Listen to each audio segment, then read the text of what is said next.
When people ask where I live, I point to the hills and say, go all the way up.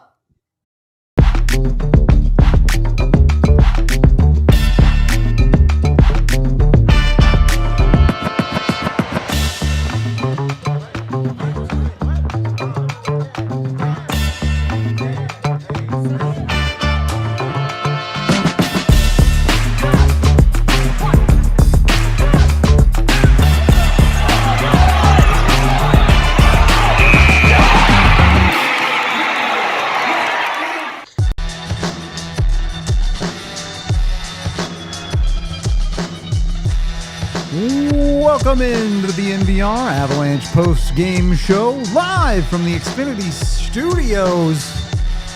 I am exhausted, but what a win from the Colorado Avalanche to cap off a crazy day. J. Mike and Rudo coming to you. Avs win 5-4 in the shootout over the Dallas Stars. I mean, it doesn't get any better than this, right? What a win.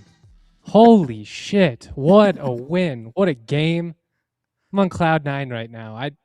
I was feeling a little tired as well. I didn't have nearly the day that you did, so I don't want to be soft like that. You're justified. That was the type of game that if you wanted to show someone this sport and be like, this is why you should follow it, this was the game you show them. Holy cow. That's just a gutsy freaking win from the Avs on the road, and to pull 2 points out of that night, just massive in the big picture. I'm so stoked to talk about this game right now. I think gutsy is the perfect word for that one. Was it the Avs' best game of all time? Absolutely not. Was it a team that found a way to win? Yep. Do you care how they win against Dallas? I don't think you should. Nope. We'll get into all of it. Let's kick it off with the 60-second rundown. 5 goals in the first period, including the Avs scoring 2 power play goals at the start and at the end. Very interesting. Makar gets us on the board first for Colorado, and then Dallas proceeds to score 3 straight. 1 on the power play of their own, 2 at 5-on-5. The second one is some sloppy defense and a great shot. The third one is Mackenzie Blackwood nonsense outright. But it is Nathan MacKinnon with the power play goal in the dying seconds to make it a 1-goal game. The second period sees 1 goal apiece. Tough night for the Avs defense in a lot of regards. Turnover from Josh Manson leads to a Jamie Benn goal net front. 4 on Blackwood on 11 shots. He gets pulled. Wedgwood comes in and doesn't get scored on. The Avs get 1 back from Marty Necas at 5-on-5 in the second.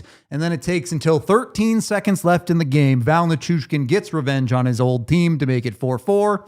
Overtime happens. The shootout happens. Wedgwood makes 2 unbelievable saves. And both Nichuskin and Necas score to put the Avs over the top. That I had to cut out so much of that hockey game to not even fit it in the 60 seconds anyway.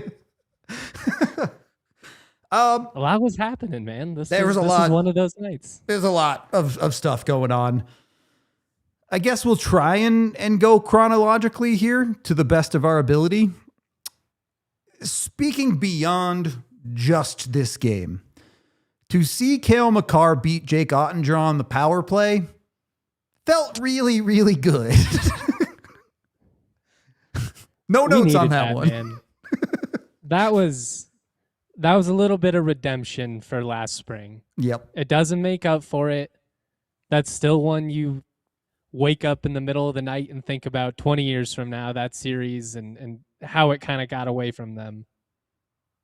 Does kind of feel like the Kalian is appearing with a little bit more frequency these days. He's showing up. He's out there. UFO sightings have been mentioned in Dallas and where did they play last? Chicago. Thank you. California. Yeah. Yeah, the California back-to-back. These are typical UFO sites. It's fine.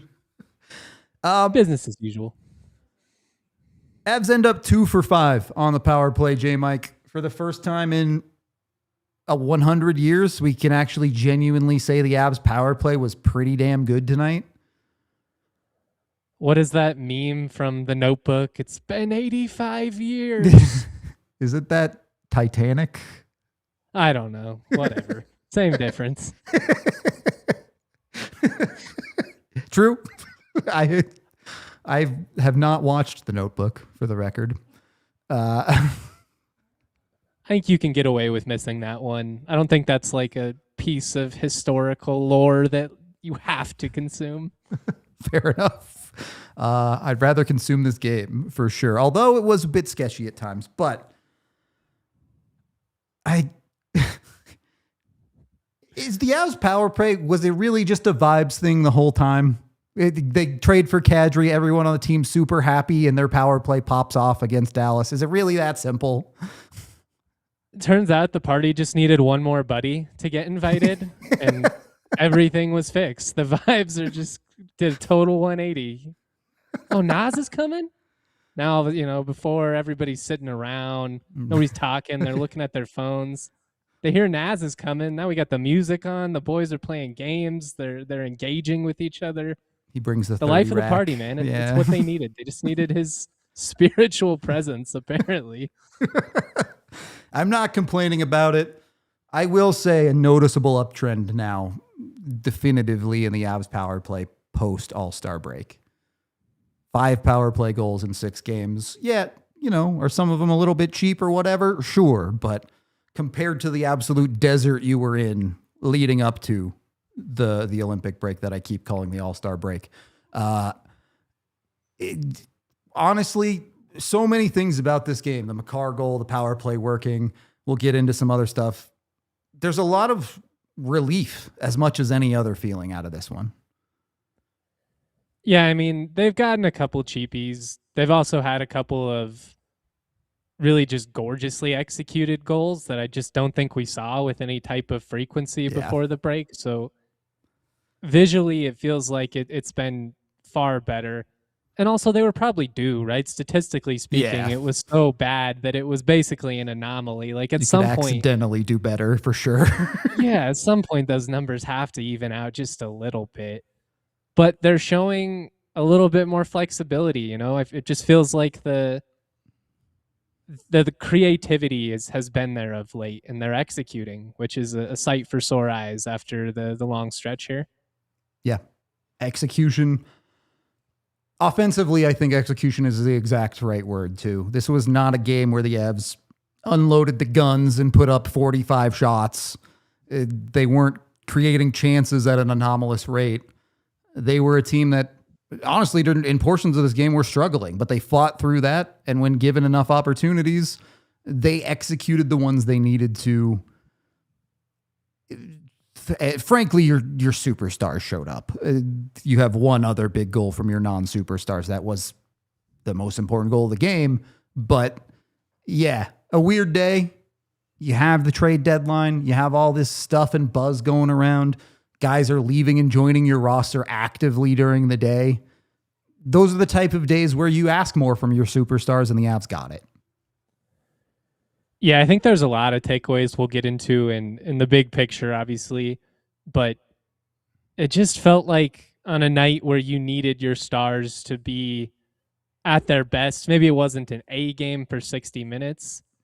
They were really clutch in some, crucial situations, and it felt like getting that power play goal early was huge, Meaningful. like that was such and obviously you get the second one late after you give up a bunch of goals, and we'll talk about some of that as well. Yeah. But to get that right out of the gate, it just felt like it was such a boost in momentum. Even the fact that you had given up 3 goals and kind of struggled 5-on-5. In some ways, this felt like the opposite of how a lot of Avalanche games have played out, where it's, like, are we the power play merchants now? Some are saying, but it's interesting to kind of see how that has flipped here. And that was the hope, right? Like, how much did we talk about that in the Olympics of between what Marty's doing, between what Kale and Nate were doing for Canada, at least early on in the Olympics? You needed that to translate. And it feels like they've kind of found a rhythm here, and it's at least trending upwards. Obviously, this has got to be sustained. Like, if they go right back to going 0 for 4 for the next 3 games, we'll be right back to having the same conversations. It's true. But the trends are seemingly kind of starting to go in the Avs' favor. The chart is finally evening out. I see that super chat. Get us to 100 likes, and we will do a winner shot. Hell yeah. We're already at 88. It shouldn't be too hard to get us there. So make it happen. All right, if we're going chronologically, we have to talk about the dip in this game next. You give the power play goal back. I think it's a bit of a soft call, but it is what it is. You have to be able to kill those penalties. The Avs don't. The goal itself is pretty nonsense. It bounces off of Taves and it goes in your net. I don't know what you're supposed to really do better there.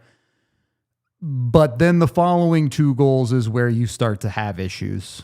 At 5-on-5, the Avs got outplayed in the first period of this game.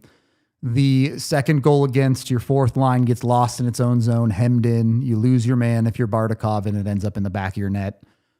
To be fair, unreal shot from Wyatt Johnston. That was nasty. Yeah, borderline unstoppable, but a rough shift defensively for the Avs. And then the third goal, Blackwood, you need to be chained to your goalposts.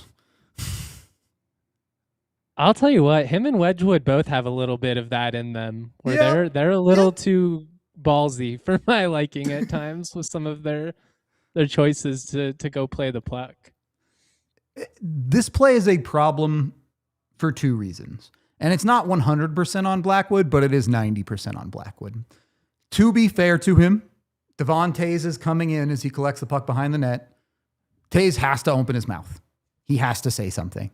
He needs to be communicating. But Blackwood also needs to use his eyeballs and not try to rip a puck right at his defenseman's knees. Both of those things are true. And then the remaining development of the play is Blackwood just completely panicking. If he gets back to his net, is calm, and gets set, he probably doesn't freak out, adjusts, and makes the save on the puck that ultimately goes in the net. But he completely panics, throws his stick, is flying all over the place for a puck that doesn't even go on net, and just completely falls apart on that play. I'm struggling with how much stock to put into what I thought was a pretty rough performance from Blackwood. Like, yes, there were a lot of mistakes, some sloppy turnovers, felt like they struggled to clear the puck really for a lot of the game. Definitely. But you can't give up 4 on 11. I don't care how good the shots are. Not against this team. Not in that setting. Like, I know they're phenomenal, but I mean, there's a world in which that game just completely gets away from you. If Nate doesn't score that next power play goal, you go into the breakdown 3-1. Yep. The vibes feel drastically different. Yeah, it's when you look at, and it's unfair to direct comparison, and I want to be clear, this is a bad game for Blackwood, and it's a bad game that I'm putting in a box as a bad game. He just played 2 really, really good games for the Avs less than a week ago. He's fine. But you compare, are some of those saves tough for Blackwood? Sure, but he gives up 4 on 11. And then you look at what Scott Wedgwood did in the shootout. You needed one of those from Blackwood, and maybe this is a much easier game from the Avs. Now, the Avs got to where they needed to go, in part thanks to Wedgwood. We'll talk about him too, but just a tough night for your starter in this one.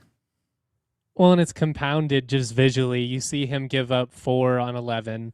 Looks very frazzled throughout it, just didn't seem to have the composure that he's had in some of those big games. And then Wedgwood comes in and just immediately stands on his head. Like he made 3 world-class saves right out of the gate, having come into the game cold, which that's incredibly impressive in its own right. But for him to come in and just smooth things over, bring maybe a little bit of steadiness to the Avs in this game.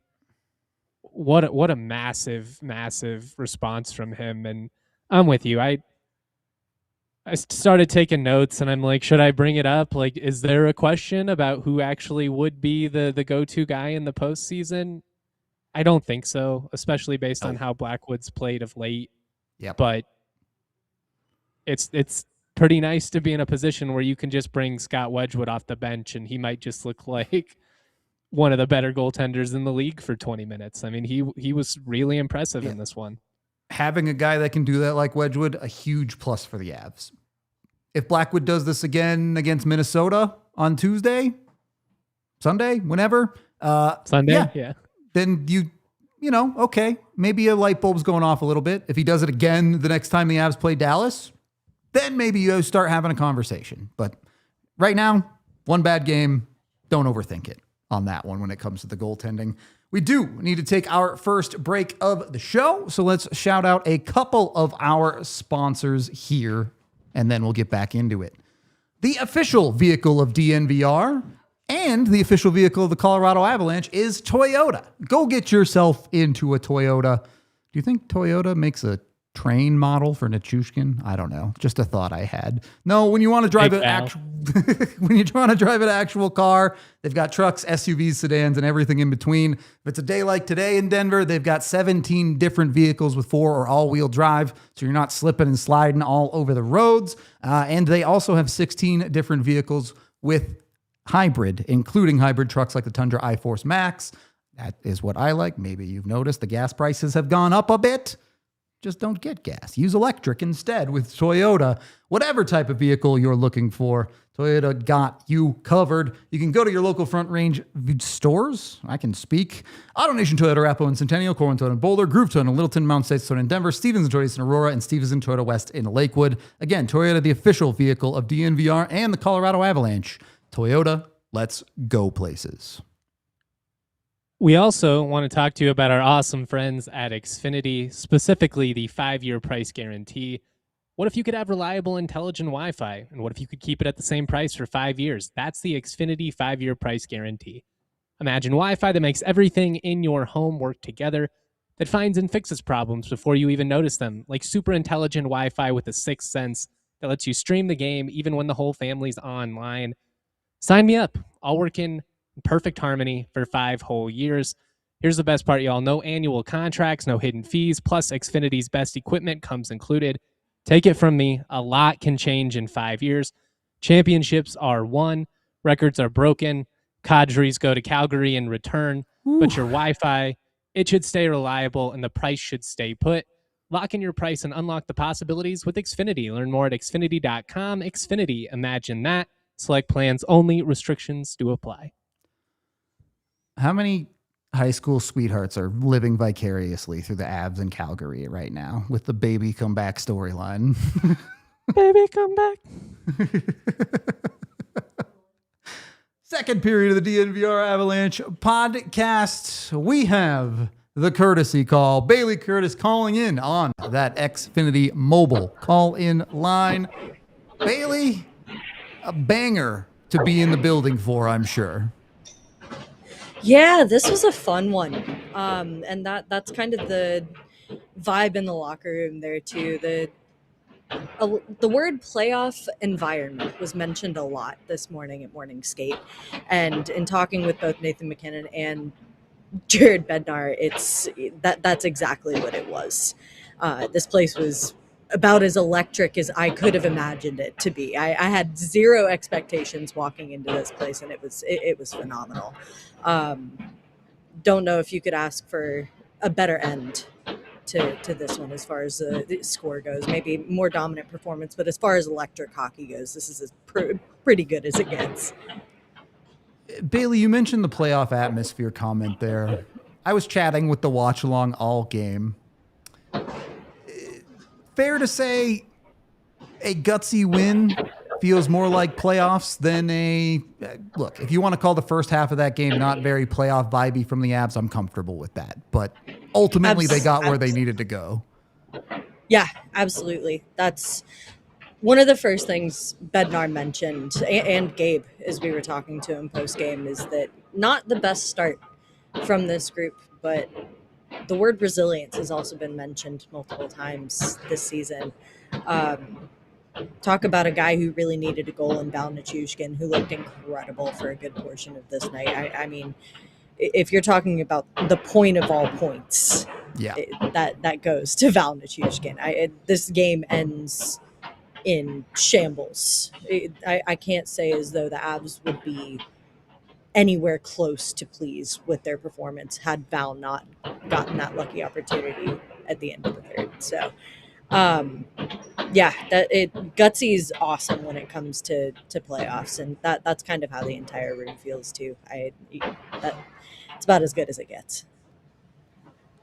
What was in terms of like how guys were talking about this game? Like obviously it was billed as a playoff game. Talked a lot. We knew what was at stake in this one. Was it a business as usual type mindset? Like were players, oh, it's only one game? Or did they lean into it a little bit more of no, this one does mean a little bit more? There were many people on both sides of this one who had this game circled on their calendar. It's really difficult when you have 5 months between playing an opponent. It's a lot of studying. It's a lot of, keeping an eye and a, gauge on their achievements throughout the season. And I mean, Coach Galetzin for the Stars called it a measuring stick in a way this morning, and that's exactly what you can look at it as. Like that was definitely the vibe, is leaning into it. It's a rivalry for a reason, right? And it's not just for the fans who might hate each other more than God knows. But the players lean into that too, and that's where you kind of get that gutsy kind of emotional feel during a game too. Like that's exactly where it draws from, is that playoff environment, that maybe there's a rent-free aspect living in these guys' minds of, this is my demon, the demon that I need to expel. This is the pedestal I get to stand on, whatever it might be for either of these teams. Like that, they absolutely lean into this. Bailey, let me ask you my toughest question of this game. At 5-on-5, can you name an Avalanche defenseman that had a good game? I mean, my Makar is probably the best one. I don't know as though I have a guy who stood out to me most. Maybe Brett Kulak. Those are probably my biggest answers. This game didn't really scream 5-on-5 to me, though. Like if that's the kind of vibe we're going for, like, yes, 5-on-5 is absolutely important, but that was not the shining point of this Indeed game not. for the Avs, which is, a very strange way to go about a game for these guys. It's knowing that you have an opportunity to shine on the power play is not something they get to lean into very often, but it's nice when you can. Nothing really to call home about for me for the 5-on-5 aspect of this thing. Totally Bailey, fair. I know how it goes trying to do these live reports in an arena where you're not in a designated live area. It's a battle. Might be some feelings. I don't know, somebody putting away some chairs kind of loudly. I get it. That's how I felt after the game 7. I'm curious though, just being in the building, what was it like when that Nichuskin goal went in? Because I imagine that has to be one of those scenarios where it just goes from pure ecstasy from the Dallas fans to just total shell shock in a matter of seconds. I mean, you've got a crowd singing low places as the puck is in play and completely living their best lives in the third period, and it just deflates. I mean, 13 seconds to go, which, how poetic is that? 13th goal for number 13 with 13 to go. I thought that trifecta was very, very interesting.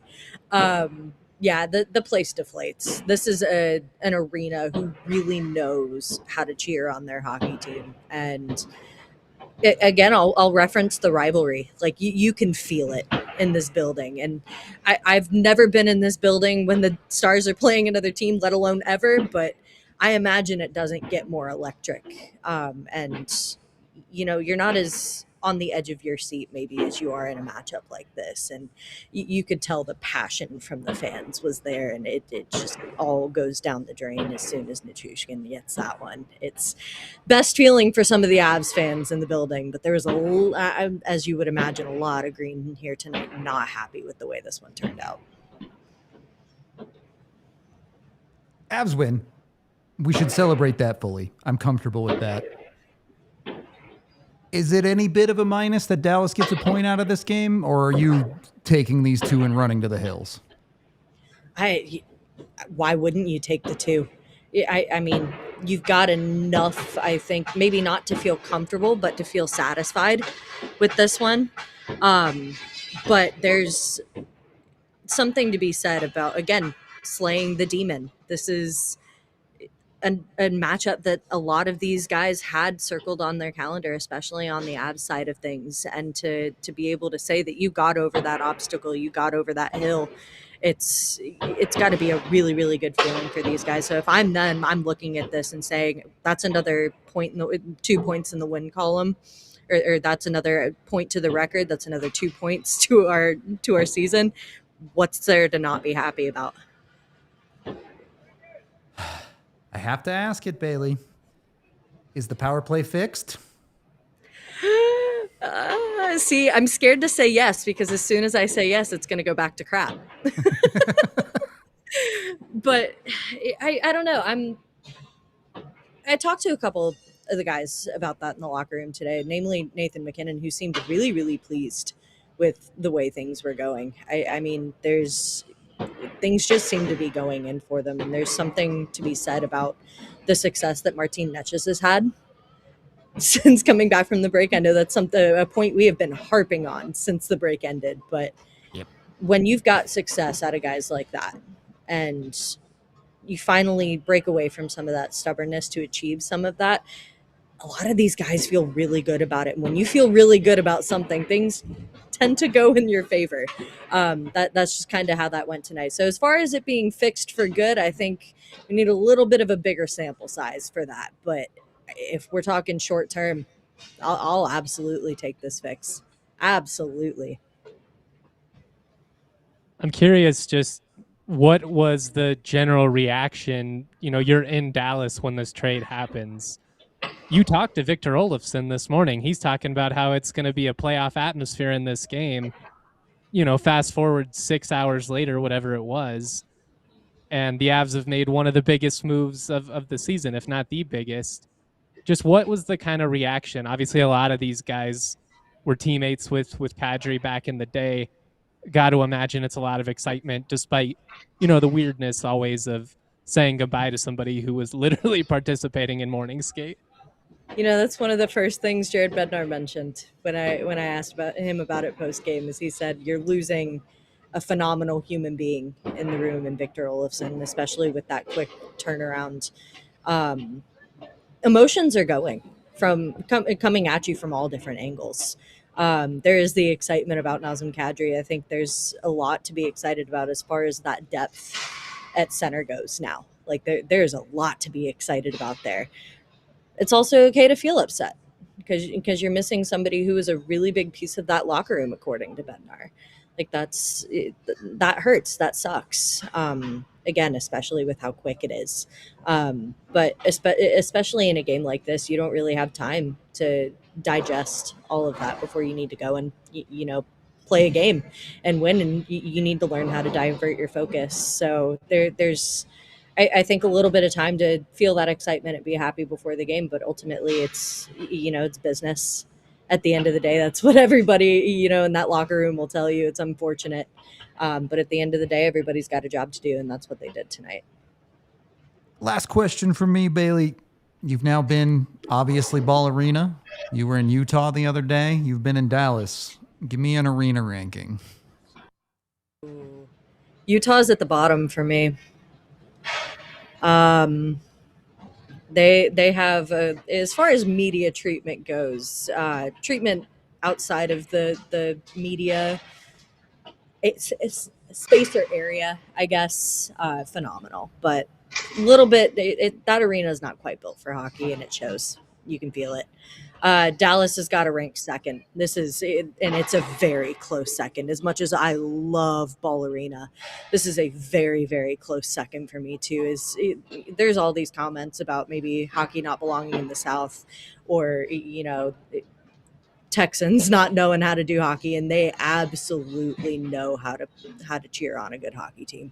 It is electric in this building, and as much as you maybe want to hate on the Dallas Star goal chants, it's really cool to watch this place light up the way that it is built for hockey, and it caters to this team and to its fan base so well. I am a hometown girl, though, so I got to say Ball Arena. It's got to be at the top of my list. Let's go. That's all I got. J. Mike, anything else?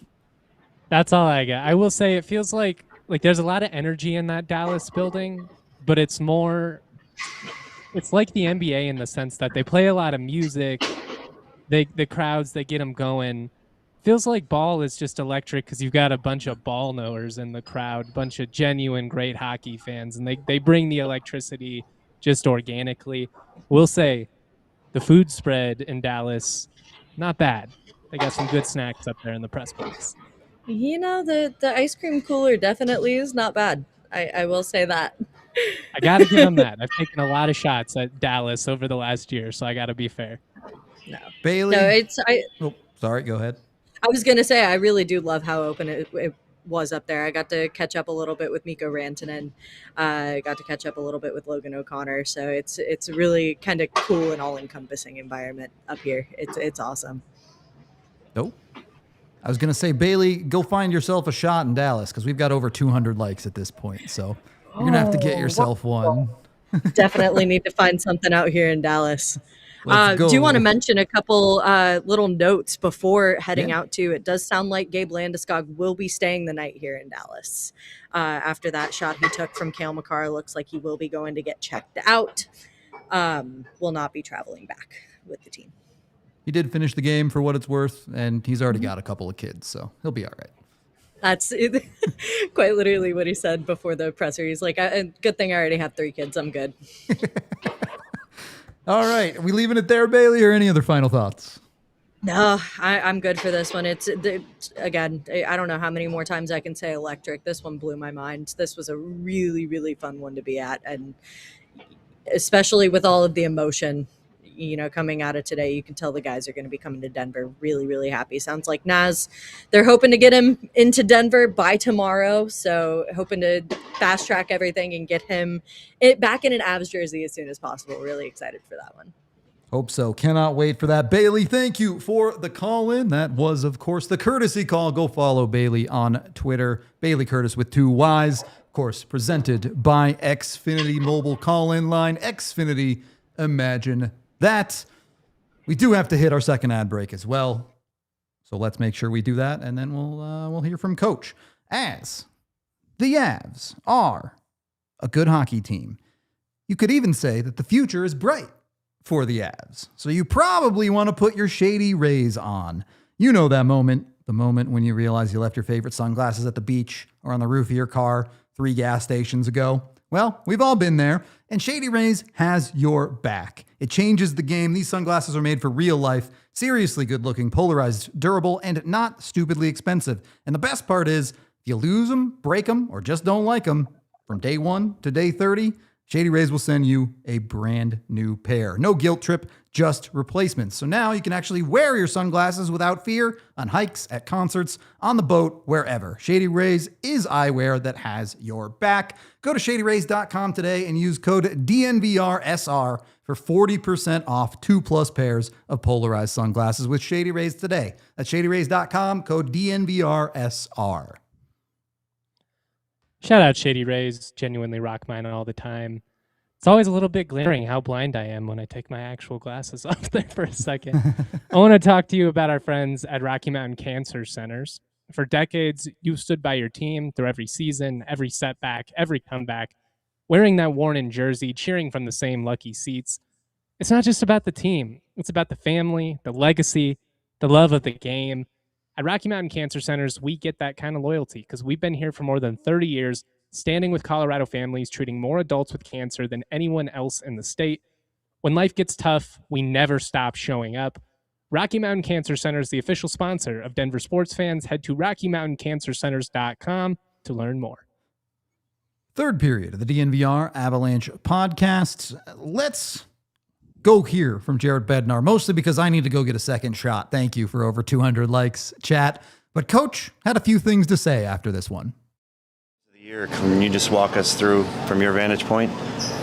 I thought both teams played hard, and from our side of it, I think we made too many mistakes early in that game that gave up quality, dangerous scoring chances against, and they capitalized on some of them.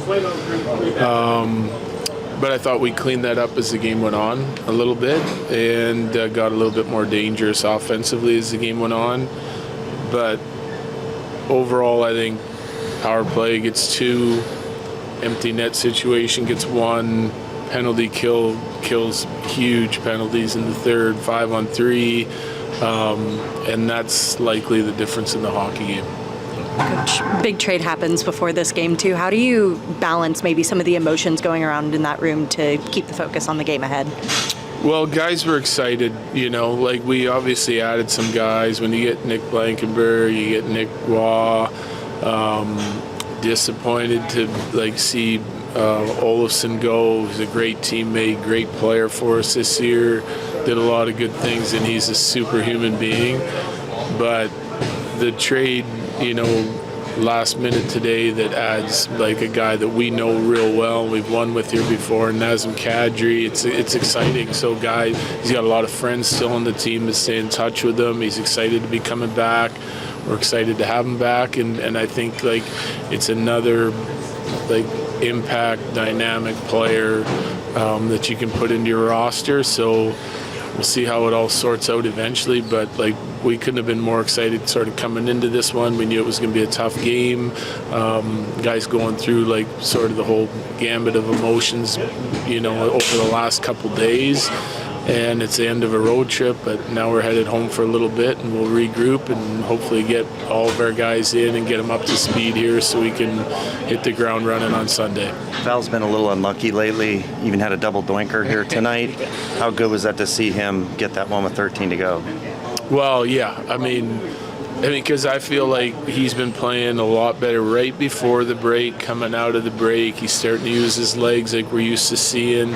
He'd been fighting the puck for a little bit, had a little bit of an injury that was bothering him. He was playing through that, and he's been snake bit. He is getting chances on a nightly basis and hasn't been able to capitalize. I know there's some frustration there, but he's starting to play with a little bit more confidence.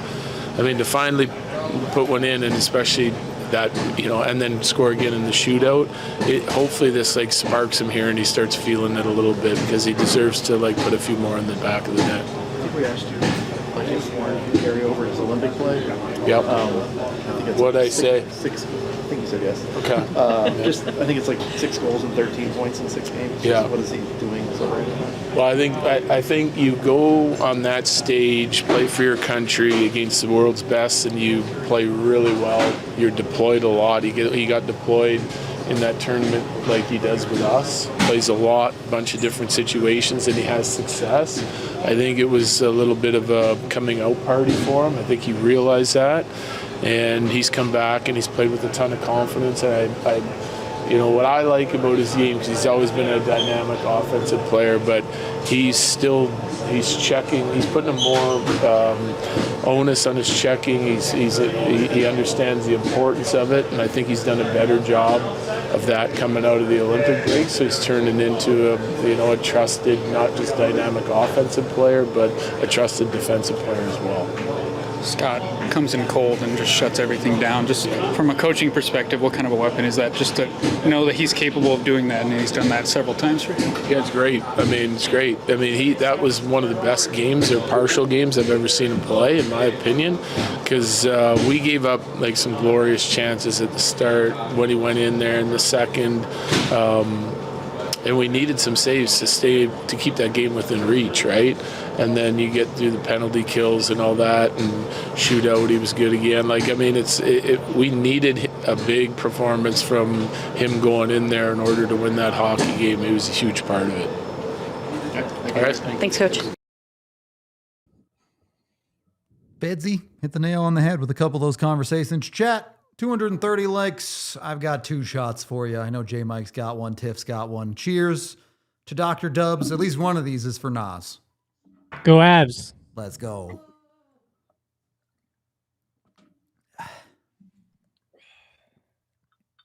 Ooh.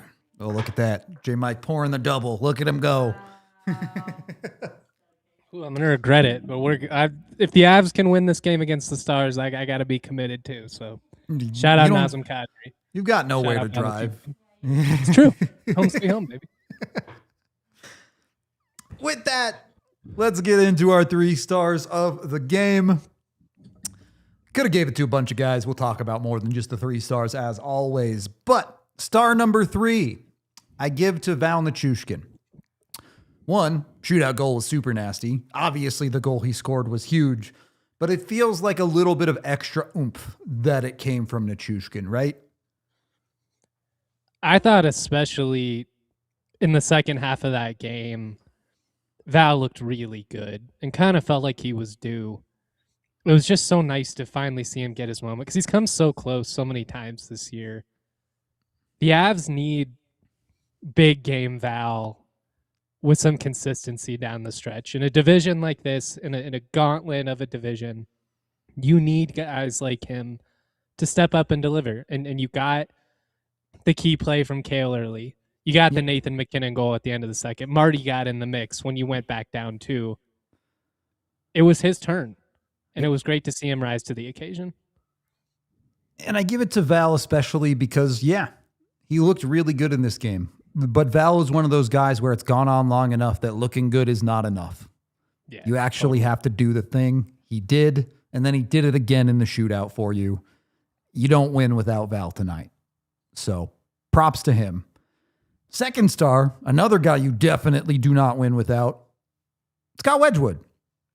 Now, this is not the greatest stat line of all time. You just heard Jared Bednar talk about it, though.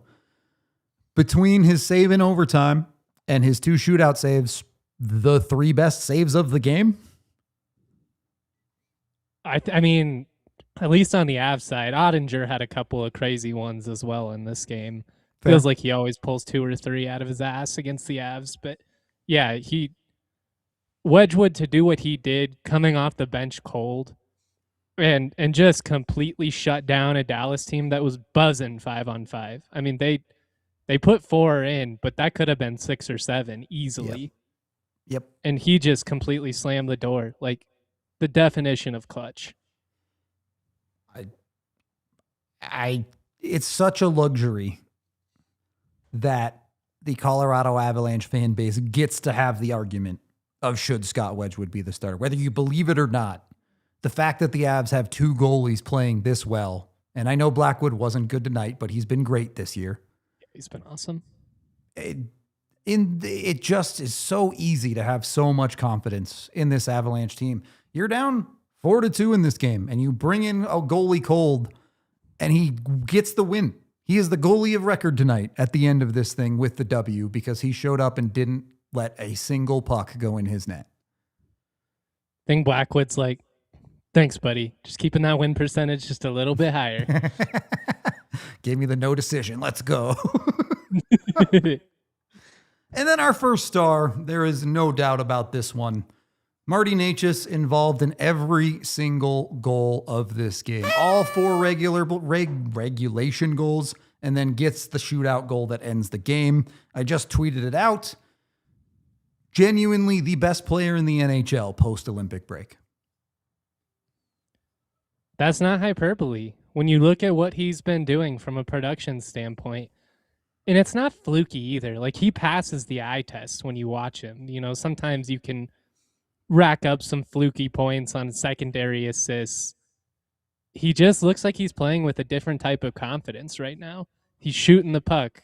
He seems to be finishing at an incredible rate. Not that like he was struggling before, but when he gets those opportunities, he's been lethal. And again, it just comes down to the relentlessness, that's a tongue twister, of this team and their ability to beat you with so many different dudes. Like, if you're getting 4-point nights when you're also getting a dominant performance from Wedgwood, power play goals from MacKinnon and Makar, good luck.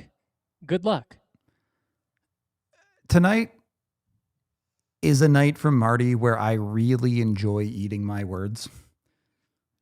During the watch along, during that second power play, I'm begging Marty Necas to shoot the puck. He passes it to Nathan MacKinnon. It goes in the net. Okay, that's why he's Marty Necas and I'm not. During the second period, the Avs are passing the puck out of the middle consistently. I'm begging them to shoot the puck. I'm begging Necas to make the better play. When he finally decides to shoot the puck, he scores. There's a reason he's Marty Necas and I'm guy in chair on internet. Those are the most fun though, right? Like you get to see, like that's the thing about this job. You talk about these guys when they struggle. You talk about them when they're at their peak. You talk about the highs, you talk about the lows. So you kind of get to experience the whole emotional roller coaster with them in a sense, you know, like when you're a diehard fan locked in game to game or do what we do, you know what Marty is capable of. And it's just been impressive to see him kind of take it to, it's really been another level that I'm not sure we quite thought he had, at least with consistency. I think the sustainability of it is what seems to be a little bit different. Like he's always had those hot stretches, but he was more of a streaky type scorer, right? And it just feels like now he's a night to night. No, I'm just one of the best guys in the league. Yep. He is that dude right now. And hopefully he can maintain, and you're not going to score 4 points every night, but the player he's been post-Olympic break, if he can maintain this, good luck. Good luck, NHL. That's what I have to tell you. What were you most skeptical of in terms of Marty? I mean, there's still a question about the playoffs, which is fair to have. He needs to be able to do this in the playoffs. But also, Necas, the hockey player, is always going to want to be a pass-first guy. That's who he is. That's who he wants to be. And we've seen Necas develop. Look, I think there's always going to be part of you, me, that wants Necas to shoot a little bit more. But he's shooting enough. He should get to 30 goals this year. He should be a guy that is a consistent, lethal threat. His shooting percentage is high enough that teams, when he have the puck, you have to respect his shot. And the fact that he's earned that right against defenses, I think is the biggest step forward for him. I just think it puts defenses in such a brutal spot. Like, there's not really anyone you can shy away from. And it's only going to create, more opportunities for those guys up front with them having to, you got to go out and chase them. It's like a big man knocking down threes. Now you got to respect him. Yep. That's it. Once they prove they can do it, how do you defend that guy? I don't envy that position for sure.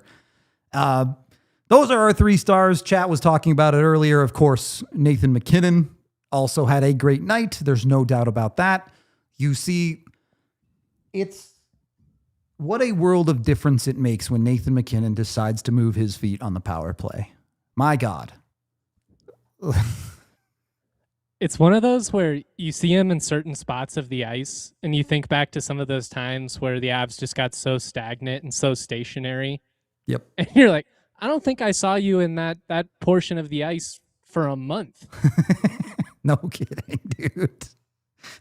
Didn't even think about going there. And now he's cutting through the middle. You see him playing up high on the opposite side. Marty is really, Mac is deferring to Marty at that half wall spot more than anything. He does. He's showing him sometimes. a lot of respect. For a guy, like when you hear, I always think back to, Bedsy being asked about it, especially when Nate didn't play the first game out of the Olympic break. Marty Necas scores a power play goal. The process looks pretty good that night. And Bednar was pretty blunt, right? Like, that's Nate's spot. We all know that. So it was going to be on Nate to be willing to basically let Marty cook, right? Like, you have to be willing to give him the keys. It does feel like there's a different level of trust there. And that should be exciting for a player of MacKinnon's caliber. Like, it should only open things up and allow them to be more creative. He's just got to be willing to essentially get out of his own stubbornness at times, which is tough for all of us. I get it. Like, this isn't the moment where I'm trying to dog on MacKinnon because he was awesome tonight. But it's been cool to see him be willing to lean on Marty. And I think that speaks to his maturity and leadership as a player. Yeah, look, at the end of the day, if the Avs power play is fixed, and again, consistency matters, they have to keep doing it. Do I love that it took until game 60 for the Avs to lock in? No, but if that's what it took for them to get there, fine. I mean, the funny thing is we say that took them till game 60 to lock in. They're only the best team in the NHL with an 8-point lead in the division and everything else. But this was always the next step. This was the difference between being a really good hockey team and potentially a generational hockey team. Because if you even have an average power play down the stretch with how good you are most nights 5-on-5, and this really wasn't even the best example of that. It was not. You got a clutch goal. That's not even 5-on-5. I guess technically that's a 6-on-5 goal. So I mean, like, you're gonna be so much better than what you showed for stretches in this game 5-on-5 most nights. I thought it was encouraging that they could grind one out in a game that frankly could have been a blowout, especially like how things looked early. Yep. The They fight, could have the gotten resilience. That's playoff hockey. bad. It is. A gutsy win is what playoff hockey is all about. And that's how we started the show. Thank you, Randy. Back in stock. Emergency restock. All City Network store. Go get the nasty shirt. It is available right now. They're going to sell out. So make sure you go get it in this order before they do. You can also check out the new shirt that just dropped. They are, in fact, the Colorado Wagons. So some options available for you on that front. There you go. Tiff put the link in the chat. Go check it out. It's been a really fun day. Absolute wild ride for the Colorado Avalanche. And they get to cap it off with a win. I think you look up and down this lineup and look, I don't think a single defenseman had a good game in the defensive zone by any stretch. Maybe Kulak, like Bailey said, but even he took a bad penalty in the third period of this game that put the Avs in a tough spot. Josh Manson has taken a penalty 6 games in a row now. That has to stop. Brent Burns. The penalties in general is a trend that just needs to go away. I mean, you take 3 penalties between the final minute of the second period, the first 10 minutes of the third. The PK, I mean, they stepped up to their credit. You kill all of them. But that's making your life harder in a night that's already really, really hard. You've already dug yourself a hole by going down multiple goals. That would have been really frustrating if the story of this game was the Avs fought back into it, but they still lost because they took a bunch of stupid penalties and it killed the comeback. And you saw what happens again if the Josh Manson-Brent Burns pairing has a bad night. Manson directly responsible for a turnover on the 4th goal. Brent Burns on 2 days rest looked like he was playing a triple header at the pace that he was skating in this hockey game. I think there's fair reason to be concerned about some of these things. And at 5-on-5, I think the Avs probably played C-, maybe a D caliber game. And they won this hockey game. Like, yeah, that's fair. I mean, it's a positive change of events that you were able to win one when you didn't have it 5-on-5. And the power play, the special teams were really the reason you came through, along with awesome goaltending from Wedgwood and all the things we've talked about in this game. But it's just got to be cleaner. And I think even more than the penalties, the type of penalties you're taking. Like, you get called for a cross check. I get it. It's a physical game. Got real chippy. Then the refs just swallowed the whistle in overtime. Dallas got away with like 4 penalties back to back to back to back. But you get called for elbowing, I think, on another one. Like, that's bad discipline. 3 too many men penalties in 6 games post-break. You just can't do that. It's just bad. You've got to lock in. Like, those are the stupid things that shorten the margins for you. And frankly, like, this should be it's going to cost you if you don't clean it up. Like, it's as simple as that. I don't want to be a broken record here, but it's just got to be better because you're too good to put yourself in that position. And you're asking for it. Yep. And you proved you can sometimes just win anyway, but you have to know, bring your A game next time and do the job, because you will not win this way a lot, even if you are capable, and you deserve credit for pulling that out. But you also need to take care of business. If you play like this in the playoffs, you're in trouble. You aren't going to get away with that 4 times. Not of a team of Dallas's caliber. Yep. That's the reality. So worth noting that. On the whole, though, it's still party time for the Colorado Avalanche after a win like that, after Vibes a are day high, like baby. this. We can be critical later. We've got all kinds of time to be fair and journalistic and rational. Yeah. That hopefully the Avs just never lose again and we can be completely irrational, but we know Just better. party through June, baby. I'm down. I'm down if that's what it Russian takes. beers. A couple of other notes. Necas reached a 400-point milestone in this one. Congratulations to him, and not even the biggest milestone reached in this game. Landeskog hits the 600-point milestone, who, by the way, has still been above a point-per-game player since the Olympic break. So I'm not disappointed with him at the very least. I would classify it as impressive, maybe even above average for what one would have expected, given the fact that he'd missed 3 fucking years.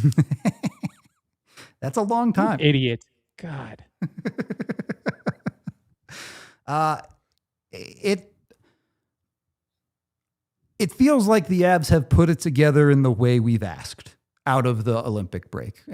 Obviously, you take 5-1 in those 6 games every day of the week, but you've watched the superstars ascend back to their ability.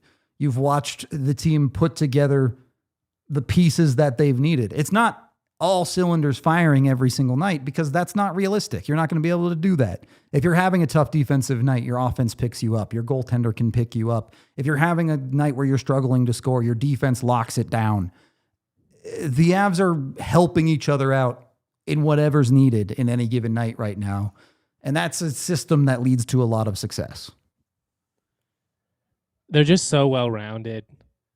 Like, you have to credit the front office for being able to identify and address the potential holes with this team over the last 2 years, their ability to build this roster and frankly find pieces that fit, because it's not easy to get guys that just mesh with Nathan MacKinnon and Cale Makar the way that they can skate. Like, that's not an easy proposition to go out and do that on the fly. It's been really fun to see, and I think it's what makes this team so dangerous is you do have 2 of the top 5 players in the world, but you're not completely dependent on them, right? Like, how many times has it been guys like Parker Kelly and so many of these depth dudes that have Val stepped tonight. up for you? Yeah, Val. I mean, and we've been asking to see it, right? Like, Yep. I think Val has still done a lot of the little things well for you this season. I still think he's solid in the neutral zone. The physicality that he brings, great on the forecheck when he has his A game. But felt like there'd kind of been a lid on the net for him.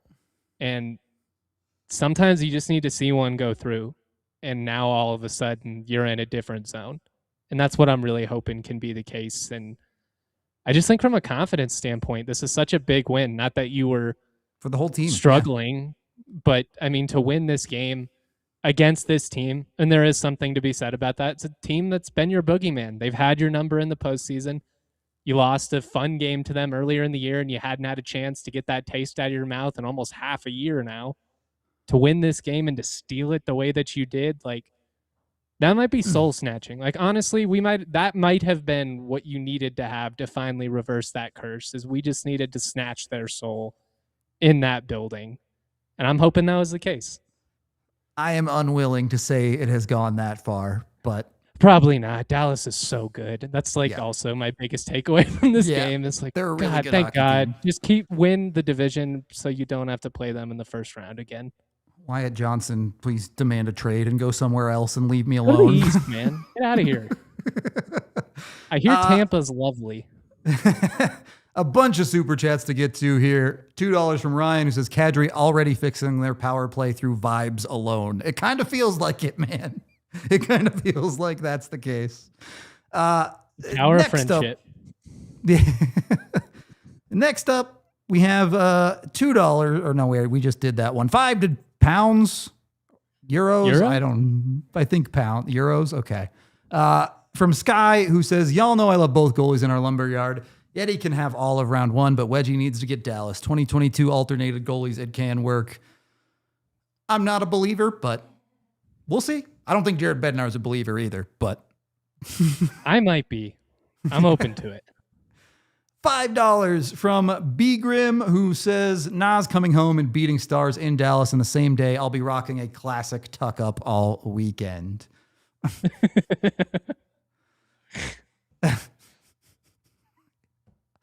When I say all the Do what way you up. gotta do, buddy. $7 from Benny, who says, hey, Rudo, J. Mike, opinions on the MacKinnon incident. Stars fans think Nick did a purposeful Brazilian jiu-jitsu move. LOL. Yeah, no, that's a classic NHL tie-up. Really sucks for Hintz. I really hope he's okay. You never want to see anyone get hurt. If the Avs are going to slay the demon in the playoffs, you want to do it against a fully healthy Dallas. Feel for the guy. Just came back from injury. Hope he's okay. I'll leave it at that. Yeah, I mean, hockey's a physical sport. Always, never. You never want to see, especially a player of his caliber, for him to go down. That just stinks for hockey in general. Yep. Stars fans are reaching. I get it. It's the emotion of the moment. You lost a really tough game. There's some history there with Hintz and MacKinnon that goes back a couple of years that I'm sure they'll tweet into the abyss all night long, but it's going to happen sometimes. It's an unfortunate break, but you hope the guy's okay because he's a really talented player. Yep. And then a massive super chat for $50 from Ryu, who says, can the DNVR staff take a shot to enjoy this win against the Stars? Let's go. We did 2. 2 for y'all. Yeah, almost 300 likes. And then $20 from Kevin at the end, under the buzzer here, saying unreal. Shout out all of you guys, man. Yeah. Avs fans turned out in masses today. Shout out to AJ and Rudo for having the capacity to do that trade deadline show. If you guys missed it, there's all kinds of content. You should, but you don't have to watch all 4 hours. You can go back and just watch the reaction to the Kadri stuff. These dudes are the best, and I learned so much about the sport from just getting to be their buddies. So shout out AJ, shout out Rudo, shout out Tiff, our incredible producer. And most of all, shout out all of you Avs fans. This has been a fun ass. This is what DNVR Avalanche is all about, is this kind of day. Couldn't do it without you. Couldn't do it without J. Mike either. It's been great stuff this year with him. Super excited having Bailey on too.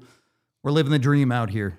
And that is because of you guys, even the Doomers who I get to have a little bit of fun with when the Avs pull out wins. You guys mean just as much as everyone else. We love having you all in chat every day and couldn't have this job without you. So really do appreciate it. Yeah. Also, if you want to do more than just talk in the chat to us, DNVR Avalanche Takeover, March 28th. Come get it. By then, Nas will be in the lineup. You can watch the full power Colorado Avalanche. If you want to get tickets and come hang out with us, you get a party bus to and from the arena. It comes with free beers. It's awesome all the way around. There. You can hang out with us. Yeah, all of that good stuff. It's a blast. March 28th, you can go to thednvr.com/events to get signed up today. Jump on that. Consider becoming a diehard if you really like us. There's a bunch of million written pieces. Go on YouTube, watch all the pressers, watch us melt down about the Kadri trade, watch the shorts, watch everything. There's got to be at least 12 hours of content from today. We are going to get out of here, though. We do appreciate you all. Again, there you go. Use the QR code. You can do that, too. I am going to go pass out. This has been the DNVR. What a sleep, buddy. My God. We made it. We're safe. This has been the DNVR Avalanche podcast, and we will see you on, I guess we're off tomorrow, so Sunday game day. We'll see you there. We all silly like the mayor.